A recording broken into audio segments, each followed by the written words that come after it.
Breaking news, Brian Laundrie's family threatened. Did the police drop the ball on the investigation? As far as how we got away, I don't even know how to answer that. I'm here, smacking around some crooked markers with True Crime Case Race. Your place to find your investigation discoveries regarding true crime. So, where do I even begin? I guess we're going to start with a report by News Channel 8, WFLA, out of Tampa, Florida. Basically saying that the Laundrie family has been receiving death threats, and they also state that Wednesday will mark exactly 1 month since Brian Laundrie reportedly left his parents' house to go hiking. However, there is speculation, and I think a lot of us already know this. There's speculation on exactly what day he left, because the parents said that he left 24 hours after he originally left. So they're in on this. We all know that they're in on this. It's getting to the point where it's almost cringeworthy watching the police and watching them have this back and forth where nobody's really saying anything and the public's kind of being left in the dark. We know that 24 hours is a long time regarding a missing person. So if his parents said he left on this day, but he actually left 24 hours after, he could be anywhere at this point. The question I have for our viewers is, are Brian Laundrie's parents full of shit? And are they responsible for misleading the police? Should they pick up the expenses of the lengthy investigation that's been occurring trying to find their son? Leave a comment below and we will let you know our thoughts. Cassie Laundrie is a sister of Brian Laundrie. I think most of you know that, as she's the only one that's out there giving interviews, but I think she's kind of full of shit, and I think that she knows a lot more than she's actually willing to let on. It is possible that she knows nothing, considering her fat ass has probably been hiding inside, eating chips on the couch for the better half of the last decade. But I think she's a fat liar. Now, she claims that she isn't supposed to be talking to anyone about the specifics of this case. Well, we think that she knows a lot more than she's saying, and it's her job to tell the truth. And eventually what's going to happen is her ass is going to be, well, I'm just going to say her ass will be brought to justice if she knows anything about this, which we all know she knows. So there's a service log, a calls for service log.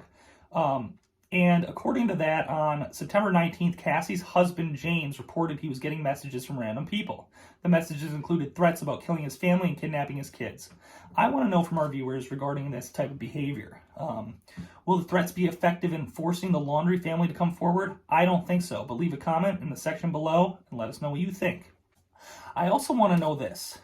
What was the relationship like between the Laundrie family and the police department of Northport, Florida? Because I think that we need to know what that relationship was like. Did they know him at all? Did they know him a little bit? Because they dropped the ball. There's one thing that they had to do, and that was fucking keep an eye on this kid, Brian Laundrie, and they completely fucked it up. The Florida police initially said that they had an eye on Brian Laundrie, and literally the next day, he went off the grid. So that, to me, is just pure incompetence.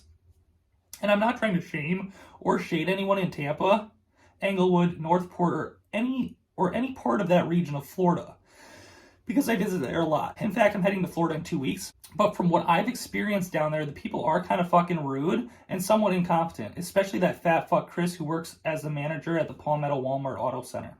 Fuck you, dude. Anyways, moving on. It just seems like the police really kind of dropped the ball on this, and I think a lot of our viewers know that as well. I just feel like there's a lot that's going on. There's a lot of unanswered questions. You guys on Reddit are a lot of the people that really swayed me to kind of do this little recap episode. Like, something's fishy, whether it's with the sister, whether it's with the parents, the police department. There's so many things here that just don't add up, and you shouldn't be able to have one dude just roam around the entire fucking country and not be found.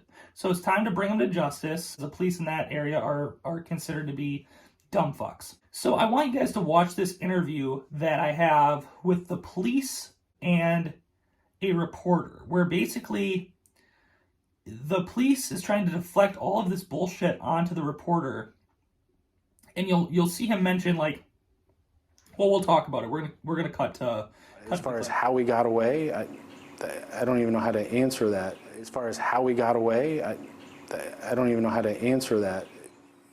And I was out there. There were a lot of police outside the house. A lot of the time. Why didn't you see him? It says, like, as far as he got away, I don't even know how to answer that. Yeah, no fucking shit. You don't know how to answer it. If you knew how to answer it, you'd fucking catch him. And then the reporter says, there were a lot of police out there. I was out there. And then he totally tries to deflect and say, well, why didn't you see him? Did you see him? It's like, dude, it's not anybody else's job but the literal police department's to keep an eye on this kid. You had one job. I just don't get that. I just think it's like kind of crazy to me. But hey, what do I know? I think that the police down there are kind of arrogant. It's obvious that the police just dropped the ball from the start, and now they're kind of just trying to deflect on anybody that they can. And I'm just kind of like, give me a break, I think that this tells us a lot and everything we need to know about, how the search is going for Brian, and I would say it's not going well. First off, I'd say it's not going well, and I think it also tells us that after watching that little clip that this is going to be a long search.